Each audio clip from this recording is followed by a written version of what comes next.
ये 3 प्रकार की होती है। पहला होता है इंट्रा क्लाउड लाइटनिंग, दूसरा होता है क्लाउड टू क्लाउड लाइटनिंग और तीसरा होता है क्लाउड टू ग्राउंड लाइटनिंग।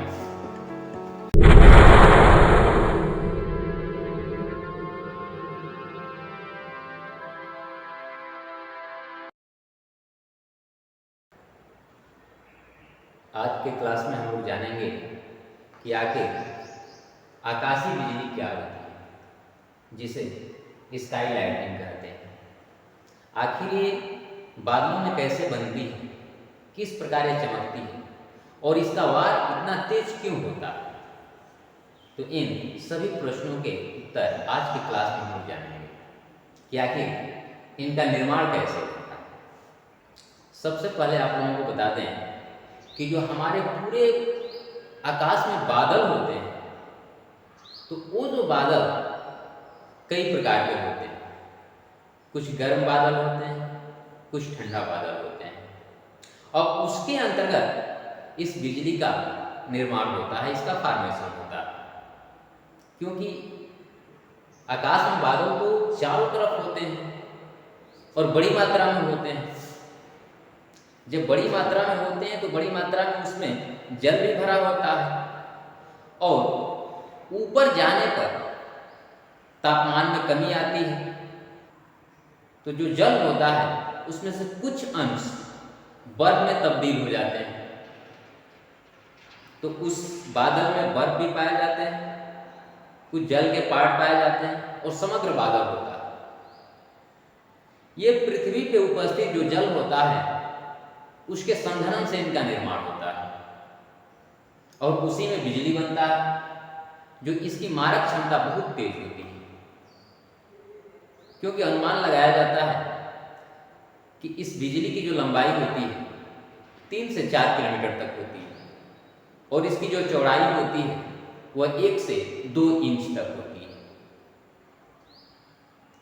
अब देखिए कि इस बिजली का निर्माण कैसे हो रहा है। समझ लीजिए कि ये पूरा बादल, ये चारों तरफ हमारे वायुमंडल में फैला हुआ है। इसकी मोटाई भी होती है और इसकी लंबाई भी होती है, ठीक। तो इस बादल के अंतर्गत जल भरा होता है और कुछ बर्फ के टुकड़े होते हैं। जब कई प्रकार के बादल आपस में टकराते हैं और उसके अंतर्गत जो बर्फ होते हैं ये भी आपस में टकराते हैं, तो इन दोनों के टकराने से घर्षण होता है और जब घर्षण होता है तो इस घर्षण से चार्ज उत्पन्न होते हैं, जो कि पॉजिटिव चार्ज भी होते हैं और निगेटिव चार्ज होते हैं। यानी कि कोई भी दो पदार्थ आपस में टकराएगा, ठीक, तो उसमें घर्षण होगा और जब घर्षण होगा तो लाइटनिंग का निर्माण होगा। तो उसी प्रकार ये जब बादल और उसमें उपस्थित ये बर्फ के जो टुकड़े होते हैं, क्योंकि हम देखते हैं कि बरसात के समय जब बर्फ गिरता है तो उसकी मात्रा बहुत छोटी होती है, लेकिन वो नीचे आते आते छोटे हो जाते हैं। ऊपर तो एक बहुत बड़ी मात्रा में होते हैं ना, ठीक। तो उनके टकराने से या बादलों के टकराने से चार्ज उत्पन्न होता है और जब चार्ज उत्पन्न होता है तो इसी चार्ज के कारण लाइटनिंग का फॉर्मेशन होता है। जब लाइटनिंग का फॉर्मेशन होता है तो इसमें से जो पॉजिटिव चार्ज होते हैं, ये पॉजिटिव चार्ज हमेशा हल्का होता है और जो निगेटिव चार्ज होता है ये हमेशा भारी होता है। तो एक पॉजिटिव चार्ज हल्के होने की वजह से ऊपर की तरफ चले जाते हैं, तो इनका संपर्क निगेटिव चार्ज से टूट जाता है और जो निगेटिव चार्ज होते हैं ये भारी होने की वजह से ये नीचे की तरफ आ जाता है। यानी कि इससे या नीचे की तरफ होते हैं और इससे या ऊपर की तरफ होते हैं, ठीक। जो निगेटिव चार्ज होता है यह हमेशा पॉजिटिव चार्ज को खोलता है, क्योंकि जब भी इसको पॉजिटिव चार्ज मिलेगा वहीं ये संपर्क करेगा, ठीक है। तो ये जब भी इसको पॉजिटिव चार्ज मिलता है वहीं आकर ये क्या होता है, धड़ाम से गिर जाता है। जैसे हमारी पृथ्वी में बहुत सारी घटनाएं होती हैं, बहुत सारे लोग इस बिजली से डेथ कर जाते हैं, बहुत पौधों पर बिजलियाँ गिर जाती हैं, पौधे नष्ट हो जाते हैं। इसका यही मतलब होता है कि ये कहीं ना कहीं पॉजिटिव चार्ज को ढूंढता रहता है, और जब भी ये पॉजिटिव चार्ज मिलेगा तभी वहीं पे टपक जाएगा, ठीक, जो कि बहुत खतरनाक होता है। अगर इसकी क्षमता की अगर बात किया जाए तो इस आकाशीय बिजली की जो क्षमता होती है बहुत अधिक होती है। आपके हमारे घरों में जो वोल्टेज होता है लाइट का, वो 440 या 220 वोल्ट की लाइन आती है। बाहर आप लोग देखे होंगे कि 11,000 वोल्ट की लाइन आती है, ठीक है। लेकिन अगर इस बिजली की बात करें तो कम से कम 10 लाख वोल्टेज का होता है। यह आकाशीय बिजली कम से कम यह 10 लाख वोल्टेज का होता है। हम अगर घर के अन्य यंत्रों की बात करें, जैसे टीवी हुआ, रेफ्रिजरेटर हुआ, या अन्य कोई सामग्री हुआ जो चलता है, ये कम से कम 4 से 5 एम्पियर पे चल जाते हैं, ठीक। लेकिन इसके अगर एम्पियर की बात करें, यह 10,000 एम्पियर का होता है। अगर इसकी तापमान की बात करें तो इसका तापमान बहुत अधिक होता है। आज देख रहे हैं कि धीरे धीरे तापमान बढ़ रहा है, जहां आपका 45-46 डिग्री सेंटीग्रेड तापमान जा रहा है, लोग त्राहिम त्राहिम करने लगे हैं। अगर हम सूर्य की बात करें तो सूर्य का जो बाहरी छोर होता है उसका जो तापमान होता है आपका 6,000 डिग्री सेंटीग्रेड होता है।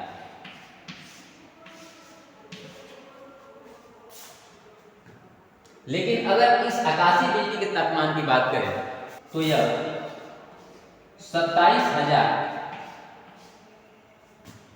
डिग्री सेंटीग्रेड होता है। अब इतने तापमान की अगर बिजली किसी के ऊपर गिर जाएगी, इतने वोल्टेज बिजली अगर किसी के ऊपर गिर जाएगी, तो बताइए वो आदमी का हाल क्या होगा।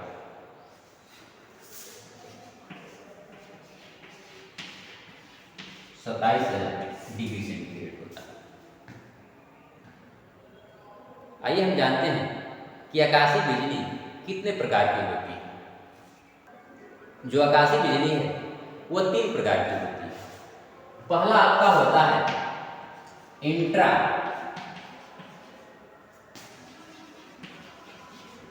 Cloud lightning,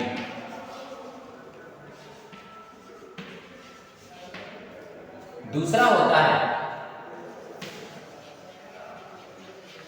cloud to cloud lightning, और तीसरा होता है क्लाउड टू ग्राउंड लाइटनिंग। ये 3 प्रकार की होती है। पहला होता है इंट्रा क्लाउड लाइटनिंग, दूसरा होता है क्लाउड टू क्लाउड लाइटनिंग, और तीसरा होता है क्लाउड टू ग्राउंड लाइटनिंग।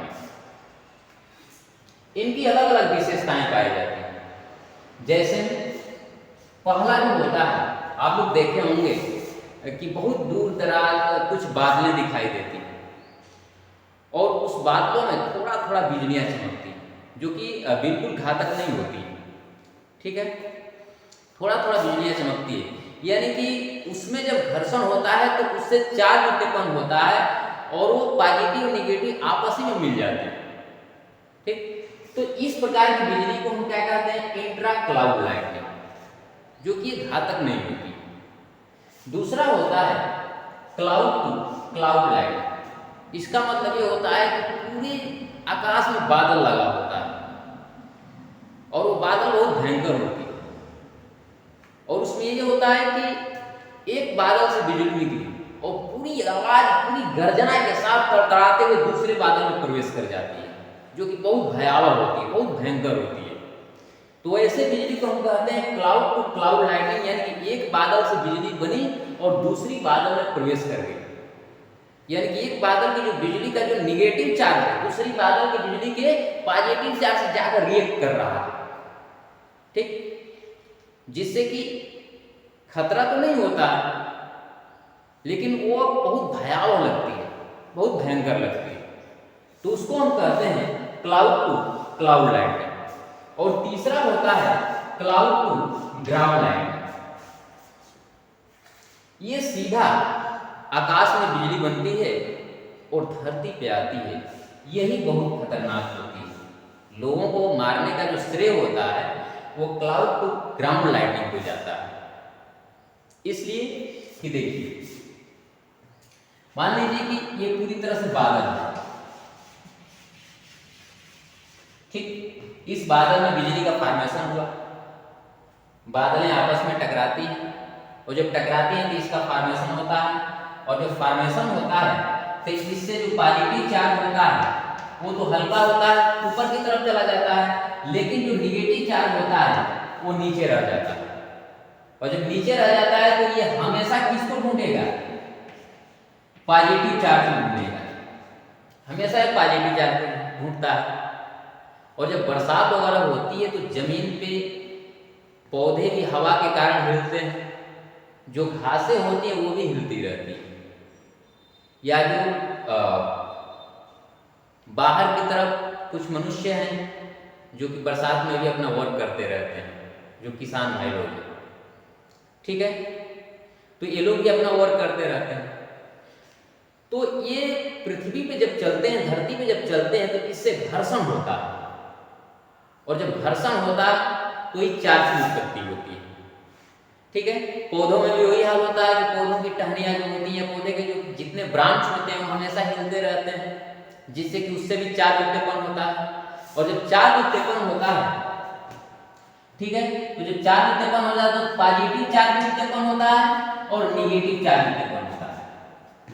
लेकिन जो निगेटिव चार्ज होता है भारी होने के कारण नीचे रह जाता है और ये ऊपर हो जाता है, ये हल्का होता है, और इस निगेटिव चार्ज को जो हमारी धरती है, ठीक है, अर्थ के रूप में खींच लेती है।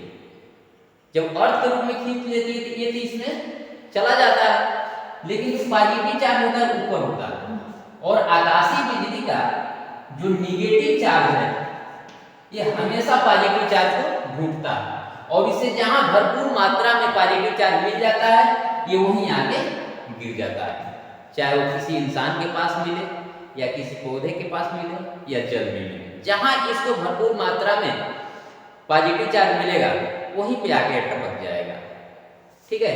तो इसलिए क्लाउड टू ग्राउंड लाइटनिंग जो होता है ये बहुत खतरनाक होती है। इंसान को मारने का श्रेय अगर किसी को जाता है तो क्लाउड टू ग्राउंड लाइटनिंग हो जाता है। अब तो ये समझ में आ गया कि आकाशीय बिजली का निर्माण कैसे होता है, लेकिन ये बताइए कि आकाशीय बिजली तो बन जाती है, लेकिन इतनी भयंकर आवाजें कहाँ से आती हैं? तो देखिए, जब भी किसी लोहे को आप लोग गर्म करते हैं और वो पूरी तरह से गर्म होकर लाल हो जाता है, और उस गर्म लोहे को उठाकर हम डायरेक्ट पानी में रख देते हैं, तो कितनी आवाज करती है। हालांकि उसका टेम्परेचर बहुत ज्यादा नहीं होता, अब इससे तो कम ही होता होगा। उसी प्रकार समझ लीजिए कि पूरे आकाश में बादल है और उस बादल में जल भरा हुआ है, ठीक, लेकिन उसी बादल में जब बिजली का फॉर्मेशन होता है जिसका तापमान 27,000 डिग्री सेंटीग्रेड होता है, वो बिजली 10 लाख वोल्टेज की होती है और 10,000 एम्पियर की होती है। जरा बताइए कि वो बिजली जब उस जल से गुजरेगी तो कितना आवाज होगा। ये आवाज वहीं से निकल कर आती है। कभी कभी ऐसा होता है कि जब बिजली तड़प रही होती है तो लोग फोन से भी बात करते हैं, खिड़कियों से झांकते हैं या गमन करते हैं, लेकिन ऐसा हरगिज करना नहीं चाहिए, क्योंकि फोन से भी अगर हम बात करेंगे तो उसका जो रेडिएशन होता है उसका संपर्क सीधे आयन मंडल से होता है, और यह क्षोभ मंडल को पार करके आयन मंडल में जाता है, इसलिए उसके माध्यम से बिजली आपके ऊपर गिर सकती है। बिजली जब चमक रही हो तो गमन भी नहीं करना चाहिए, क्योंकि आपसे भी चार्ज उत्पन्न हो सकता है। आपको नहीं पता है, हमें नहीं पता है कि जब हम चल रहे हैं तो चार्ज उत्पन्न होगा, लेकिन चार्ज उत्पन्न हो जाता है। और बिजली वहीं पे गिर जाती है। खेतों में काम कर रहे हैं जो किसान होते हैं, तो बहुत सारी ऐसी घटनाएं सुनने को आती है कि इनके ऊपर बिजली गिरी और ये मारे गए। तो जब भी बिजली तड़पे, कोई मोटे बेसमेंट लेयर के समीप चला जाना चाहिए, छत हो या कोई भी चीज़ हो सकती है जहाँ पे आपको सुरक्षा मिल सके। नहीं तो समझ लीजिए कि सांस लेने के लिए भी समय नहीं देती है, और जब बिजली ऊपर से आती है तो वो दिखाई नहीं देती, वो तो जाते समय दिखाई देती है। लाइटनिंग पहले आता है, आवाज़ बाद में आता है, तो समझ लीजिए कि इसकी चाल कितनी तेज होती होगी। ये पलक झपकते आती है और फिर चली जाती है।